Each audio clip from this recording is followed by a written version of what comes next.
What's happening, y'all? Welcome inside the Fantasy Stock Exchange. Bush coming at you solo today to play a little bit of Trust or Bust 2022 Fantasy Football Playoff Edition. Basically, what I'm going to be doing in this video is I farmed this out to the Discord. I said, who are you guys concerned for going into the fantasy playoffs, whether or not you should trust them or whether or not they might lead you to be exiting your fantasy playoffs early? Are they guys that we can trust in our lineups, or are they just a mirage? Today, I'm going to cover 8 players that you guys have indicated you have trouble trusting going into the fantasy playoffs. So if you guys enjoy at any point, leave a like down below, comment any of your thoughts down below, subscribe to the channel if you are new. If you want to be part of future video ideas like this, I farm things out to the Discord all the time, and you can get access to it by joining our patreon.com/fantasy stock exchange, link down below in the description. But without further ado, let's get right into it.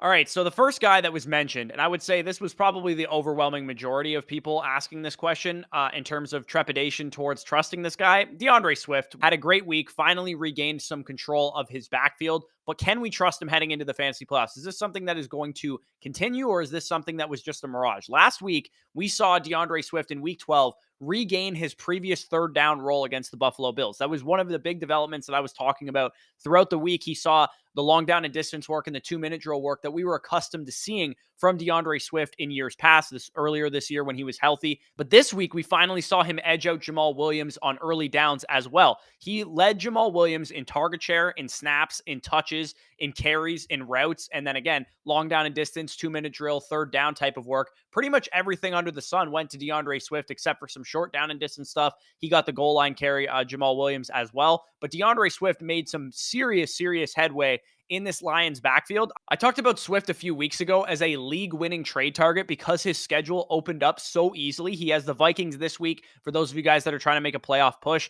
He has the Jets in week 15, who have been less scary against the run recently especially, but overall they're just more of a run funnel type of defense. Carolina and Chicago, 2 absolutely easy matchups, week 16 and week 17. I am absolutely trusting DeAndre Swift as a top 15 running back rest of the season. I know it's been a little bit shaky in recent weeks, but he is finally starting to regain that role.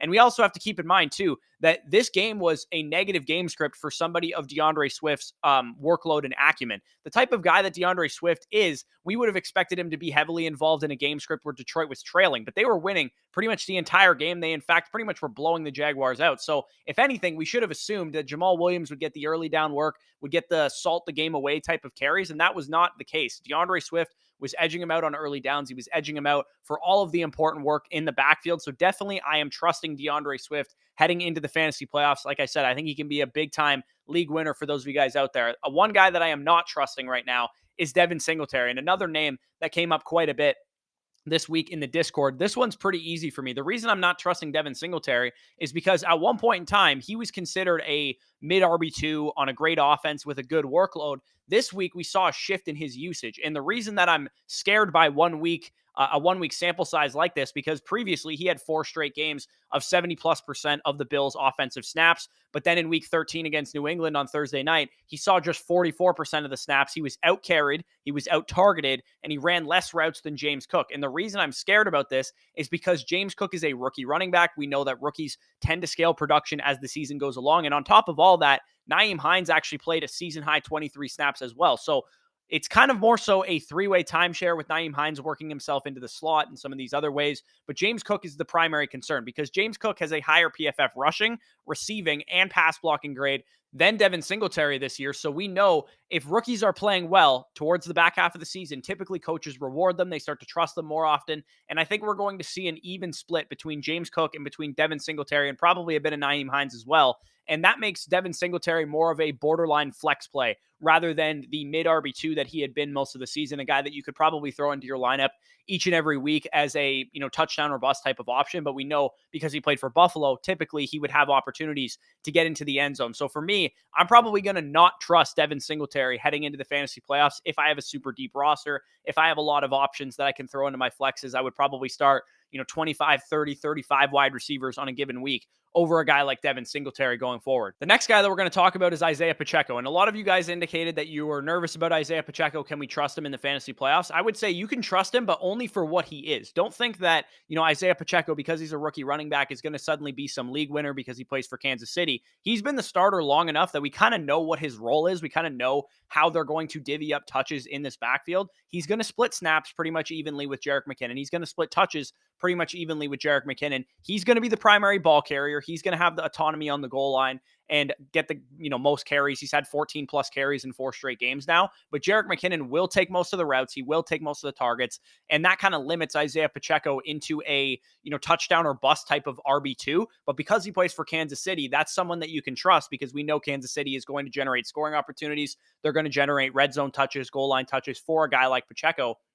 And he has some very easy matchups heading into the fantasy playoffs. In week 15, he has the Houston Texans, who are one of the easiest run funnel defenses in the league. The Seattle Seahawks, who are exploitable on the ground as well. And then Denver, who is a very good defense, but we expect Kansas City to win that game handedly. So game script wise, they're probably going to be in good shape. And that's weeks 15 to 17. So Isiah Pacheco is a guy that I'm willing to trust, but don't get crazy and throw him into your lineup over much better options. He's a guy that you can trust as a, top 25 to 30 running back every single week. Hope he gets into the end zone, and that's exactly what happened this week. So overall, I'm willing to trust Isiah Pacheco, but more so as a flex play rather than a solid RB2 or something like that in your lineup. Another guy that got into the end zone a couple times this week is Cam Akers. And out of the absolute woodworks was a top 10 week from Cam Akers. This was a guy that has probably been one of the biggest busts in fantasy. Definitely, without a doubt, my biggest miss of the fantasy season, because I was very high on Cam Akers.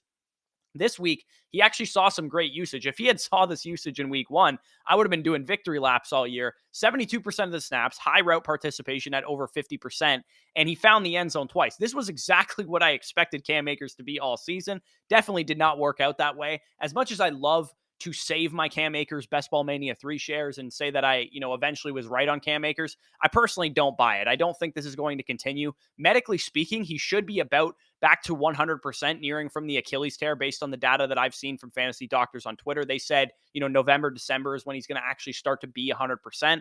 But Kyron Williams is still involved in this offense. He was a 70% snap share guy just 1 week ago. To me, this kind of seems like a hot hand type of approach in Los Angeles. And by the way, this is probably one of the most unwatchable, inefficient offenses in the league without Cooper Kupp, without Allen Robinson, without their starting quarterback, Matthew Stafford, most of their offensive line. It's just a bad situation overall.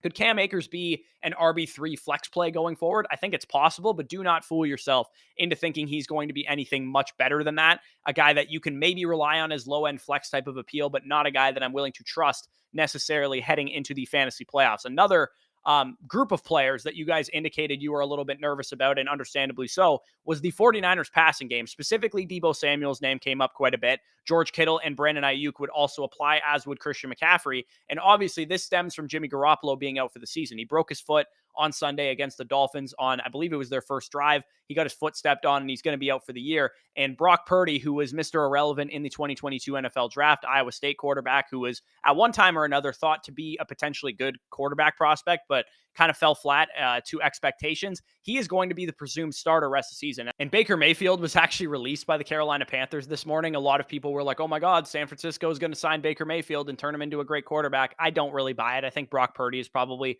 what I'm going to go with, assuming what we know about the San Francisco 49ers system, which is that it's a very difficult system to pick up. I don't think they want to pick up a guy who the Panthers of all teams cast off and immediately insert him as a starting quarterback. So a lot of you guys, including myself as a Deebo Samuel manager, I'm definitely concerned for the situation because, Jimmy Garoppolo, for all of his faults, was playing well, and he's definitely an above average quarterback in the NFL. And Kittle and Ayuk and Deebo are going to suffer if they have a 7th round rookie quarterback who can't get out of his own way for the rest of the season. But the bright side of the situation, I'm trying to paint it in a brighter light, because I do think, given the talent that San Francisco has, the coaching that they have, the protection, all that kind of stuff, I'm expecting this situation to work out more so in Purdy's favor than his downfall, because although he wasn't really that great of a college quarterback, he was kind of game managery. The nice thing about Brock Purdy is that he's accurate, right? He had a top 10 adjusted completion percentage his final year at Iowa State at 78.7%. And in this offense, all he really has to do is distribute the ball to the yak bros, the playmakers, the guys that can make him look good. Is it good news for the 49ers? Of course not. Jimmy Garoppolo would be much better as the starting quarterback down the stretch, but they do get the Seahawks, they do get the Commanders, they do get the Raiders during the fantasy football playoffs, and the playmakers can carry him in good matchups, as we saw yesterday versus the Miami Dolphins, who are also a pretty good matchup for wide receivers. So I'm trusting Deebo Samuel. I'm trusting Brandon Ayuk as wide receiver 2-3 types. I'm trusting George Kittle as the top 6 tight end. I still trust Christian McCaffrey as a stud running back. And if anything, I think Brock Purdy might even be more likely to feed Christian McCaffrey as a receiver. So overall, it's stocked down on this situation in general, but I'm not panicked. I'm still trusting these players as, 90% of what they were previously with Jimmy Garoppolo. So that's kind of my take on the 49ers situation. We can move on to Drake London, who is a guy that I'm a little bit more nervous for. Drake London had a big game this week. He had 12 targets, nearly 100 yards. And some of you guys are wondering if you can trust him in the fantasy playoffs, because we know how good of a prospect Drake London was, which is why he was a top 10 NFL draft pick. But he has his bye week this week in week 14, and sans a QB change where Desmond Ridder is the starting quarterback, I just think Marcus Mariota is a complete and utter liability. And I think we're talking about an advanced metrics type of season with Drake London. And what I mean by that is, us dynasty bros like myself, we see the good things with Drake London. We see the 27% target share, which is very encouraging for a first round rookie. We see the top 20 PFF receiving grade of 76.8. That is a good number for a rookie wide receiver. And that's all well and good for Drake London. But the problem is that the Falcons have 2 games this year, just 2, where they've thrown the ball more than 29 times. And the reason 29 is a relevant number is because the league leader, basically the most run-heavy offense in the league last year, was the Philadelphia Eagles. And they threw the ball 29.1 times per game.